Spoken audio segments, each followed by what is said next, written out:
Hello বন্ধুরা, তোমরা কেমন আছো? আশা করি তোমরা সবাই ভালো আছো। তোমাদের ভালোবাসায় আমিও খুব ভালো আছি। আজকে আমি একটা খুব সুন্দর রেসিপি তোমাদের সাথে শেয়ার করব।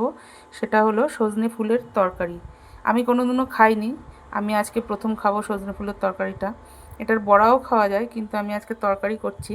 তরকারিটা কী কী দিয়ে করছি চলো দেখাই। এ দেখো, শিম আর বেগুন আর এদিকে আলু একটু সেদ্ধ করে নিয়েছি। এই দিয়ে আমি আজকে তরকারিটা করব। তো চলো শুরু করি। এ দেখো, প্রথমে একটুখানি কালো সর্ষে ফোড়ন দিলাম,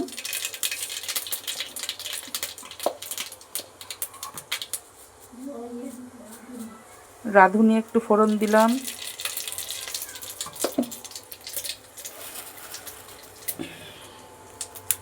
একটা শুকনো লঙ্কা দিলাম,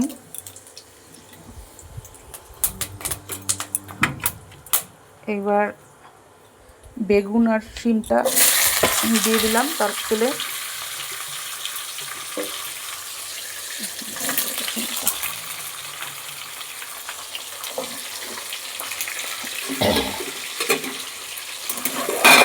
আরে পড়িস না, যা সব পড়ে গেল সর্ষে মধ্যে আমার।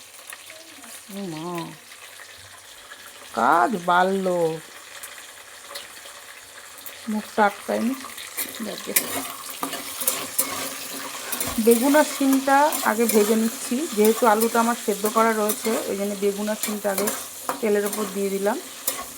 একটু ভেজে নিই লাল লাল করে, তারপরে ফিরে আসছি পরবর্তী রান্না।